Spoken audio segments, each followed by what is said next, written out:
قرآن نے کہا یہ بھاری ہے، کبیرتن انہا لکبیرۃ، بے شک نماز ضرور بھاری ہے اس پر جو اللہ کا ڈر نہیں رکھتا، اللہ کا جو ڈر نہیں رکھتا اس پر یہ نماز بھاری ہے۔ جو بے خوف ہوتا ہے وہ کون ہوتا ہے؟ کہا گیا وہ منافق ہے، اللہ سے نہیں ڈرنے والا منافق ہے۔ اب میرے عزیزو، نماز کے متعلق جو لوگ اس طرح کی حرکتیں کرتے ہیں وہ باز آ جائیں۔ دنیاوی بہت ساری مصیبتیں جھیلتے ہیں، طاقت کی، قوت کی، سب چیزیں۔ دیکھیں 10-10 گھنٹے لوگ گاڑیوں میں بیٹھ کر کے ڈرائیونگ کرتے ہیں، کیا یہ کٹھن کام نہیں ہے؟ مزدور تھیلے اٹھاتے ہیں، دن کے 8 گھنٹے ڈیوٹی دیتے ہیں، دنیا کے چند پیسوں کے لیے وہ مزدوری کرتے ہیں، پوری بوجھل چیزیں اٹھاتے ہیں۔ عورتیں کئی ایسی ہیں جو 2-3 گھنٹے تک کپڑے دھلتی رہتی ہیں، کمر ٹیڑھی ہو جاتی ہے، کئی لوگ جھاڑو جھاڑتی ہیں، اتنی محنت کے کام ہے یہ۔ ان سارے محنت کے کاموں میں مجھے بتاؤ نماز کیا ان کے برابر کی محنت کا کام ہے؟ بہت سکون والا کام ہے، کھڑا ہوتا ہے سکون سے، رکوع کرتا ہے سکون سے، سجدہ کرتا ہے سکون سے، کوئی دقت کی بات نہیں، لیکن شیطان اس کو بھاری بنا کے پیش کرتا ہے۔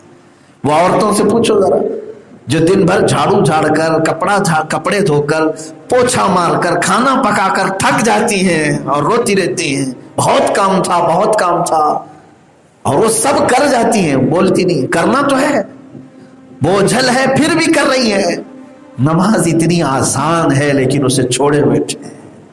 تم نے اگر کپڑے نہیں دھوئے تھے، گھر میں کچرا نہیں جھاڑا تھا تو قیامت میں سوال نہیں ہوگا کہ گھر کو تم نے ایسا کیوں رکھا تھا، لیکن نماز چھوڑا تھا، ایک ایک وقت کے بارے میں سوال ہوگا۔ یہ تو بہت آسان بنایا تھا اللہ نے تیرے لیے، دین آسان ہے میرے عزیزوں، دین بہت آسان ہے۔ اس آسانی کو چھوڑ کر کے یہ بندہ مصیبت کو لے لیا، لیکن آسانی کو دیکھ ہی نہیں رہا ہے۔ آپ دیکھیں وہ جاگنگ کرنے والوں پر بھی مجھے بڑی وہ ہوتا ہے، تعجب ہوتا ہے۔ میاں کئی ایسے لوگ ہیں بتاتے ہیں کہ ہم 10 کلومیٹر چلتے ہیں دن بھر، صبح جاتے ہیں 10 کلومیٹر، اور مسجد سے گھر جو ہے نا آدھا کلومیٹر بھی نہیں، آدھا کلومیٹر بھی نہیں۔ اللہ کی بارگاہ میں آنے کے لیے تمہیں کون سے کیڑے کاٹ رہے ہیں، کون سی تکلیف آ رہی ہے؟ صبح فجر کے وقت جو لوگ کہتے تھے کہ نیند نہیں کھلتی، ان کو جاگنگ کے لیے، واکنگ کے لیے، سوئمنگ کے لیے، جم کے لیے برابر وقت آنکھیں کھلتی ہیں۔ اپنے جسمانی طاقت کو برقرار رکھنے کے لیے ساری آنکھیں کھلتی ہیں۔ وہی اگر کسی کی جاب لگ گئی، آفس میں 7 بجے جانا ہے تو اس کی آنکھ تو 6 بجے کھلی ہوئی ہے، وہ نہا بھی رہا ہے، کپڑے بھی دھو رہا ہے، کپڑے پہن بھی رہا ہے، اور گھر والوں کو بھی اٹھایا ہوا ہے، بیوی کو بھی محنت پہ لگایا ہوا ہے، لیکن نماز کے لیے نہیں کر پا رہا۔ تو کیا یہ اللہ کو دھوکہ دینے والی معاملات نہیں ہے جس کو قرآن کہہ رہا ہے ان المنافقین یخادعون اللہ؟ منافق اللہ کو دھوکہ دینا چاہتے ہیں، اللہ کے ساتھ ناانصافی کرنا چاہتے ہیں۔ تم سارے مشکل کام، محنت کے کام سب کر لے جاتے ہو، جو اللہ نے آسان رکھا ہے اسے چھوڑ دیتے ہو، آسان رکھا۔ اچھا اگر رب تبارک و تعالیٰ حکم فرما دیتا کہ تم دن میں 100 رکعت پڑھو تو کیا کرتے؟ یا چلو معراج کی شب اگر موسیٰ علیہ السلام بار بار مل کر کے میرے نبی صلی اللہ علیہ وسلم سے 50 کو کم کرا کے 5 تک نہیں لائے ہوتے، کیا کرتے؟ 50 نمازیں دن میں کس حساب سے ادا کریں گے؟ گھنٹے پر اگر اس کو ڈیوائڈ کرے تو آدھے گھنٹے سے بھی کم میں ایک نماز آ جائے گی۔ یوں نماز پڑھے، پھر گئے، پھر اذان ہوئی، پھر یوں گئے، پھر اذان ہوئی۔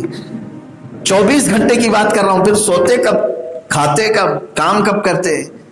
50 وقت کی نمازیں۔ ہاں میرا رب اگر چاہتا تو کرتا، حکم فرما دیتا، کیونکہ ہو سکتا ہے تم یہ سوچ رہے ہو اللہ تعالیٰ چاہتا 50 تو پڑھتا کون، لیکن ساتھ میں اگر وہ یہ بھی قانون لگا دیتا کہ 50 فرض کر رہا ہوں، ایک بھی چھوڑو گے تو تمہارے کان جھڑ جائیں گے، دوسری چھوڑو گے تو ناک جھڑ جائے گی، تیسری چھوڑو گے تو دانت جھڑ جائیں گے، تو پھر سب برابر پابندی سے کرتے ہیں۔ ڈر تھا لوگوں کو، سب کرتے، لیکن وہ رحمان ہے، رحیم ہے، اس نے دارالامان میں بھیجا، دارالعمل میں بھیجا، اور یہ فرما کر کے بھیجا لا اکراہ فی الدین، ہم دین میں کوئی زور زبردستی نہیں کرتے۔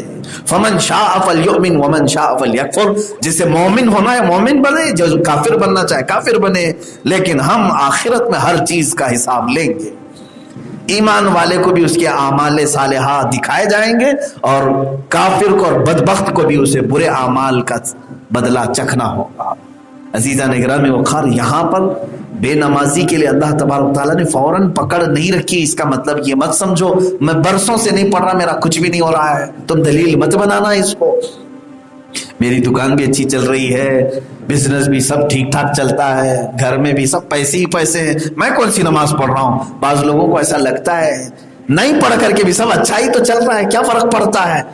ڈرو، یہی منافقت کی علامت ہے۔ جو اللہ سے نہیں ڈرتا، قرآن کہتا ہے تم یہ مت سمجھنا کہ اللہ نے تمہیں تمہارے اچھائیوں کی وجہ سے آزاد چھوڑا ہے، بلکہ مولا فرماتا ہے انما نملی لہم لیزدادوا اثما، ہم اس لیے انہیں ڈھیل دیتے ہیں تاکہ اور گناہ کر لیں، اور گناہ کر لیں۔ اور اس کے بعد رب تعالیٰ فرماتا ہے پھر ہم اچانک ان کی پکڑ کریں گے، دردناک عذاب میں گرفتار کر۔ ڈھیل جو ملتی ہے وہ تمہاری اچھائیوں کی وجہ سے نہیں ہے، نماز نہیں پڑھ رہا پھر بھی کھانا مل رہا ہے اس لیے نہیں۔ اللہ تعالیٰ پھر جلال میں سارے راستے کھول دیتا ہے، جتنا تجھے عیش کرنا ہے سب کر لے، سب کر لے، دنیا میں جو تجھے عیش چاہیے سب کر لے۔ پھر اللہ تبارک و تعالیٰ آخرت کے ہر نعمت سے محروم فرمائے گا، ہر نعمت سے محروم فرمائے گا۔ یہاں تک کہ فرمایا گیا کہ بے نمازی پر جنت کو حرام کر دیا گیا ہے، حرام کر دیا گیا ہے۔ اللہ رب العزت بخشش فرمائے، یہ اس کا فضل ہے۔ لیکن جو لوگ اپنی پوری نمازیں چھوڑے بیٹھے ہیں وہ پھر جنت کی طلب کیسے کرتے؟ کیا انہیں شوق نہیں ہے جنت میں جانے کا؟ کیا انہیں ڈر نہیں ہے دوزخ میں جانے سے؟ تو اپنی نمازیں کمپلیٹ کر لو۔ آج اگر صحت و سلامتی باقی ہے تو نمازیں کمپلیٹ کر لو۔ ایک بزرگ نے بہت پیاری مثال دی، وہ ایک اپنے مرید کی دکان میں آئے، بڑی بھیڑ بھاڑ تھی، گراہک لگے ہوئے تھے، فرصت ہی نہیں ملتی تھی اس کو۔ دکان میں گئے، اس نے کہا حضور آئیے تشریف لائے، مرشد آئے تھے، پیر صاحب آئے تھے، کرسی پر بٹھایا اور کام میں مصروف رہا۔ تھوڑی دیر کے بعد وہ دکان میں سے موجود ڈبے جو کچھ بھی تھے اس کو اٹھا کے سونگھنے لگے۔ اس دکان کے مالک نے پوچھا حضور آپ یہ کیا کر رہے ہیں؟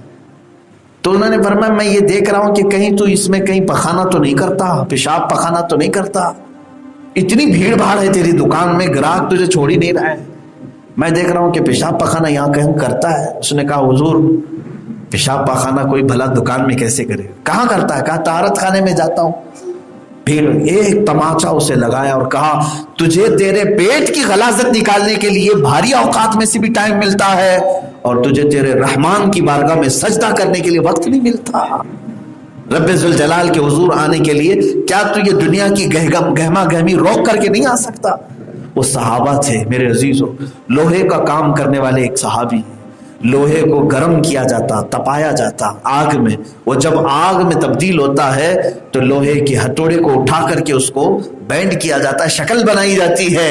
لیکن روایات میں ہے لوہا گرم کیا ہے، آگ میں تپایا ہے، ہتھوڑا اٹھایا، ادھر سے اذان کی آواز آئی، ہتھوڑا پیچھے پھینک دیا۔ لوگ کہتے ارے ابھی گرم ہے ٹھنڈا ہو جائے گا بعد میں کر لیں، وہ کہتے نہیں، اذان کے بعد کیا ہوا کام میرے لیے حلال نہیں ہے۔ وہ ان کا تقویٰ تھا، آپ کے لیے حلال ہے اذان کے بعد کام تو کر سکتے ہو، لیکن نماز چھوڑ کر کے جو کرتا ہے تو پھر وہ اپنے رحمان کے عذاب کو اپنے گھر میں لاتا ہے، اللہ کی ناراضگی۔ حضور غوث پاک رضی اللہ تعالیٰ عنہ کی بارگاہ میں کسی نے سوال کیا اپنے گھر کی بے برکتی کا، بہت گھر میں بے برکتی ہے، آپ نے فرمایا کہاں ہے تیرا گھر؟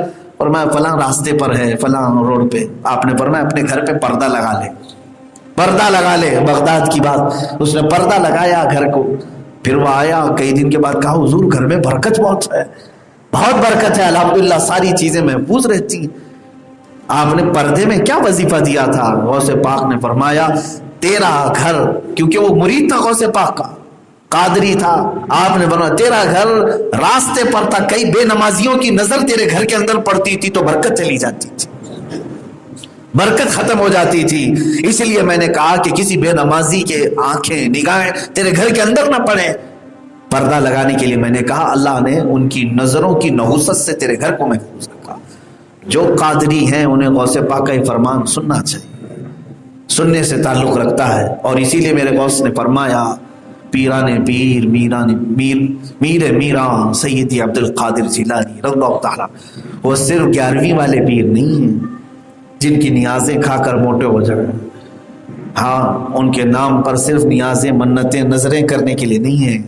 وہ پیران پیر فرماتے ہیں میرے مریدین میں سے اگر کوئی بے نمازی ہے تو اسے مسلمانوں کے قبرستان میں دفن نہ کرو، مسلمانوں کے قبرستان میں دفن نہ کرو. یہ کون کہہ رہے؟ غوث پاک فرماتے ہیں.